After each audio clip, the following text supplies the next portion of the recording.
So, మనం అనుకున్నట్టుగా ఈ సాఫ్ట్‌వేర్ ఇంజినీర్‌లలో వాళ్ళు ఈ మధ్య విపరీతంగా పెరిగిపోతుంది ఈ సమస్య. అంటే ఎక్కువగా కూర్చొని జాబ్ చేసే వాళ్ళందరిలో గూడా ఈ పైల్స్ అనే సమస్య ఎక్కువగా వస్తుంది. రీజన్ ఏంటి గురువుగారు? ఇప్పుడు ఇక్కడ కూర్చొని జాబ్ చేసే వాళ్ళకే వస్తుందనేది ఒక అపోహ మాత్రమేనా? చాలా అపోహమండి అది. ఓహ్! సూపర్. ఆ! అది ఫస్ట్ నుంచి ఉంది. అది ఓకే. అలా కొనసాగుతుంది. మొదటగా ఇక్కడ ఈ పైల్స్ ఎందుకొస్తుంది అని మనం మొదటగా తెలుసుకోవాలి. తర్వాత వైద్యం అనేది అనేక రకాలుగా ఉంది. రైట్. డిఫరెంట్ డిఫరెంట్ సిస్టమ్స్‌లో అవును. ఉంది. ఆయుర్వేదిక్‌లో ఉంది, ఇంగ్లీష్‌లో ఉంది, యునానీలో ఉంది, రకరకాలుగా హోమియోలో ఉంది. అవును. ప్రతి దాంట్లో గూడా ఉంది. కానీ ఒక్కొక్క ప్రచారం ముందుకు వెళ్తుంది. వచ్చే వాళ్ళకి వస్తుంది, డ్రైవర్‌లకి వస్తుంది, అవును. టైలర్స్‌కి వస్తుంది. అవును. ఇలాగా సిట్టింగ్‌లో ఉన్న వాళ్ళకి వస్తుంది. లేదంటే మందు తాగే వాళ్ళకి వస్తుంది. కరెక్ట్. అదర్‌వైజు మటన్ తినే వాళ్ళకి వస్తుంది.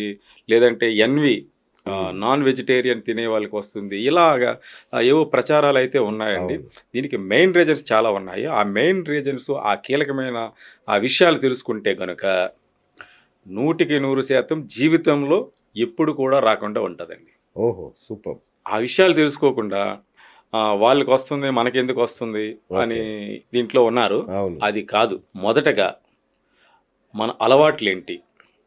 మనం ఏం అంటే మన తీసుకుంటున్నాం? జీవన శైలి. జీవన శైలిని దీని మీద ఆధారపడి అచ్చా! ఉంటుందండి. ఓకే. అసల మన సిస్టమ్ ఏంటి? ఓకే. ఈ సిస్టమ్ అనేది మనకి అంటే ఒక వైద్య నిపుణులు, డాక్టర్‌లకు మాత్రమే తెలుసు. ఓకే. మిగతా వాళ్ళకి తెలియట్లేదు అనేదుంది. ఈరోజు నాన్ డాక్టర్సు, డాక్టర్స్ అనే ఆహ్, ముసుగులో. ముసుగులో కాకుండా ఆ! మామూలోళ్ళు కూడా ఈరోజు చక్కగా అందరూ నేర్చుకుంటున్నారండి. అచ్చా! యూట్యూబులు చూసి ఇలాగా సా మాధ్యమాలు రకరకాల మాధ్యమాలు చూసి నేర్చుకుంటున్నారు. దీనికి ప్రధానమైన కారణం ఏంటంటే, మొదట ఈ డైజెస్టివ్ సిస్టమ్ కోసం మనం తెలుసుకోవాలండి. రైట్. ట్రీట్మెంట్ ఎవరైనా ఇస్తారు. ఏంటా డైజెస్టివ్ సిస్టమ్? మొదటగా మనం ఆహారం తీసుకునేది నోట్లో. అవును. మనం నోట్లో ఆహారం తీసుకుంటున్నామంటే వెంటనే మింగేయటం, లేదంటే గబగబా నవిలేయటం అవును. ఇలా చాలామంది తీసుకుంటుంటారు. మన నోట్లోనే సిస్టమ్ అనేది మొదటగా స్టార్ట్ అవుతుందండి. ఓకే. మన పళ్ళు, అవును. నాలుక, దీంతో పాటు సలైవా గ్లాండ్. యెస్. అంటే మనకి లాలాజలం అనేది ఒకటొస్తుంది గదా! ఈ సలైవా గ్లాండ్ ఎప్పుడు రిలీజ్ అవుతుంది అనుకునంటే, మీరు తృప్తిగా, ఇష్టంగా, రుచి చూసి, వాసన చూసి తినే వాళ్ళకి సలైవా గ్లాండ్ అద్భుతంగా యాడ్ అవుతుందండి. ఓకే. దానివల్ల మనం ఏదైతే డ్రై ప్రొడక్ట్స్ ఉంటాయో, ఏదైతే గట్టిగా ఉన్నవి డ్రై ప్రొడక్ట్స్ ఏవైతే ఉంటాయో, ఇవన్నీ చక్కగా ఈ అప్పర్ సిస్టమ్‌లోనే మనకి స్మూత్‌గా తయారయ్యి, ఈసోఫాగైటిస్ ద్వారా ఇదొక గొట్టం. అచ్చా! ఇదొక క్యానల్. హ్మ్. ఈ క్యానల్ ద్వారా మనకి స్టమక్‌లోకి చేరవేయబడుతుంది. రైట్. సో, చాలామంది ఏం చేస్తారు, సెల్ ఫోన్ చూస్తూ తింటా ఉంటారు అవును. ఈ మధ్య కాలంలో. అవును. వాసన ఏంటో తెలీదు, రుచి ఏంటో తెలీదు. టీవీ చూస్తూ తింటా ఉంటారు. ఈ సిస్టమ్‌లో ఇక్కడే మొదట ప్రాబ్లమ్ స్టార్ట్ అయిపోతుందండి. హ్మ్. ముఖ్యంగా పిల్లలు వీళ్ళందరూ కూడా ఈ సిస్టమ్ ఫాలో అవ్వట్లేదు. రైట్. తింటున్నాం గదా! ఏం మీకు ప్రాబ్లమ్ ఏంటి? టీవీ ఆపు. ఆపను. నేను తింటన్నాను. కాలక్షేపం ఏంటి తినేటప్పుడు కాలక్షేపం ఏంటండి? ఓ అవును. పని మీరు చేస్తున్నారు గదా! కరెక్ట్. దాని కాన్సంట్రేషన్‌కి చేయరా? హ్మ్. దాని కాన్సంట్రేషన్ చేయకపోవటం వల్ల ఎన్ని అనర్థాలొస్తున్నాయి. మీరు టకటక ఏదో తింటా అవును. ఉంటారు. అవును. లోపలికెళ్ళిపోతుంటది. అది ఏం అది పోతుందో వెళ్ళేది అవును. ఏమవుతుంది? ఎక్కడికి చేరుతుంది? దాని టైమింగ్స్ ఏంటి? మీరు ఇవేమీ లేవే. నేనైతే టైమింగ్స్ అవన్నీ ఏం పంక్చువాలిటీ పద్ధతులేం చెప్పట్లేదు ఆ! గానీ, ఆ! మీరు తినేటప్పుడు ఎంజాయ్ చేసి తినండి. యెస్. మీరేం తింటున్నారో మీరేం స్పృహలో తింటున్నారు? ఉండాలి. ఆ స్పృహలో ఉండాలి. కరెక్ట్. ఎంజాయ్ చేయండి. ఫస్ట్ ఆఫ్ ఆల్ మీరు ఎంజాయ్ చేయండి. ఇక్కడ వైద్యం ఏం చెప్పట్లేదు. రిస్ట్రిక్షన్స్ ఏం లేవు. పద్ధతులేం లేవు. ఫస్ట్ మీరు ఎంజాయ్ చేయండి. మీరు ఒక సేమియా తింటున్నారు. లేదంటే ఒక మిల్క్ తాగుతున్నారు. ఎంజాయ్ చేస్తూ ఆ ఫ్లేవర్‌ని మీరు ఎంజాయ్ చేయండి. హ్మ్. అది చేయటం వల్ల మనలో ఉండే ఆ హార్మోన్‌లనేవి కరెక్ట్‌గా రిలీజ్ అయ్యి మనకి రైట్. సమపాల్లో అందిస్తాయండి. ఇది చాలా ప్రధానం. హ్మ్. ఇక్కడితో ఆగితే రీచ్ అయింది కడుపులో. కడుపులో ఏం జరుగుతుంది? మనం ఏం తింటున్నాం? హ్మ్. దానికి సపోర్టింగ్‌గా ఏమివ్వాలి? అది ఎంతసేపు ఉంటుంది? దాంట్లో ఏమేమి యాడ్ అవుతాయి? ఇవన్నీ చాలా అవసరమండి. ఓకే. ఇవన్నిటికి కారణమే అది. రైట్. డైరెక్ట్‌గా మనం ఏం మెడిసిను లేదు ఏమిస్తాము, ఏం పిచ్చుకుంటాము అది కాదిక్కడ. హ్మ్. హ్మ్. అసలు ప్రాబ్లమ్ ఇక్కడ స్టార్ట్ అచ్చచ్చా! అవుతుందండి. ఓకే. చాలా మందికి చెప్పినా వినరు. వినరు. ఆళ్ళ పద్ధతిలో ఆళ్ళిపోతుంటారు.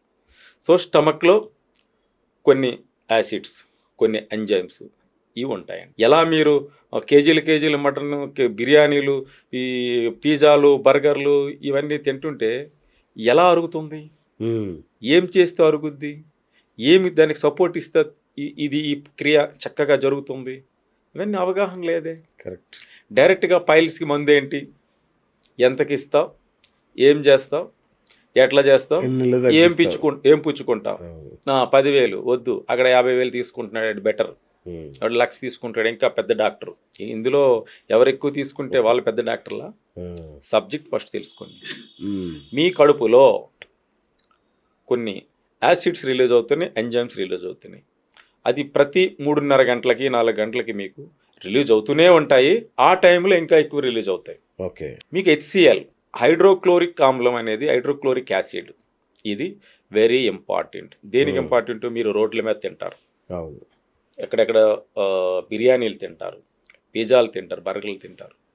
దాన్ని అరిగించేదానికి పెప్సిన్ మీకు సపోర్ట్ చేస్తుంది. పెప్సిన్ అనే ఒక ఆమ్లం ఉంటుందండి. ఉమ్, ఇది మీకు మీ తినేదాన్ని మైక్రో చేసి ముక్కలుగా చేసి దాన్ని డైజెస్ట్ సిస్టమ్కి ఉత్పత్తి అవుతుంది. రైట్. ఇక హెచ్సిఎల్ ఏం చేస్తుందంటే మీకు మీ బ్యాక్టీరియా ఏదైతే మీరు బల్ల మీద అక్కడ ఇక్కడ తింటారో ఆ బ్యాక్టీరియా అనేది కిల్లి చేయడానికి ఉపయోగపడుతుంది.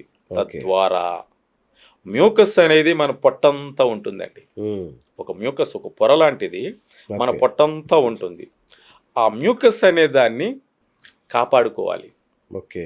ఎలా కాపాడుకోవాలి?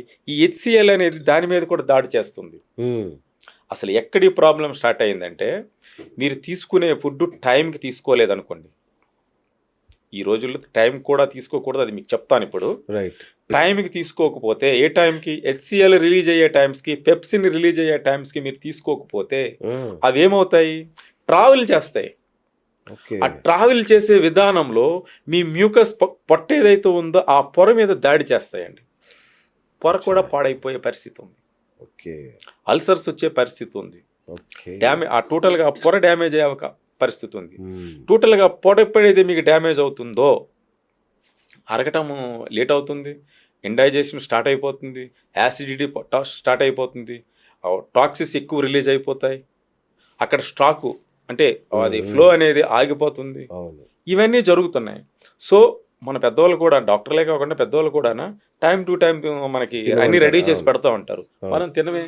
అవును. ఆ టైంలో జంక్ ఫుడ్స్, అది సఫిషియెంట్గా మనకి పొట్ట నిండదు, పొట్ట నిండినా కానీ దానికి సపోర్ట్ చేయదు. అది ఈ పెప్సిన్ అనేది కానీ హెచ్సిఎల్ అనేది కానీ మీకు ఎంతవరకు అది డైజెషన్ సిస్టమ్కి ఉపయోగపడుతుంది, దాన్ని ఎంతవరకు మూమెంట్ చేయగలదు, మీరు అంతకంటే భిన్నంగా తింటారే. ఉమ్, మీరు ఆలోచించండి.